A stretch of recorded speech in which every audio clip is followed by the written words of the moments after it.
نحمده ونصلي على رسوله الكريم أما بعد فأعوذ بالله من الشيطان الرجيم بسم الله الرحمن الرحيم إنا نحن نزلنا الذكر وإنا له لحافظون وما أرسلناك إلا رحمة للعالمين.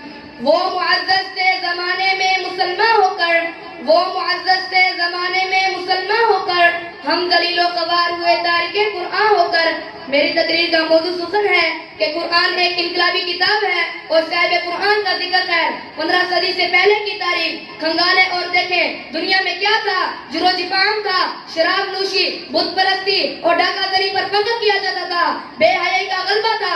رب کعبہ نے قرآن کی صورت میں انسانیت کو دستور دیا, ہدایت کا منشور دیا, رہ زندگی کا نور دیا. قرآن نے انقلاب برپا کر دیا. قرآن نے شہر بدل دیے, قرآن نے گاؤں بدل دیے, بازار بدل دیے, کاروبار بدل دیے, معیشت بدل ڈالی, تجارت, سیاست, ثقافت, حکومت بدل ڈالی.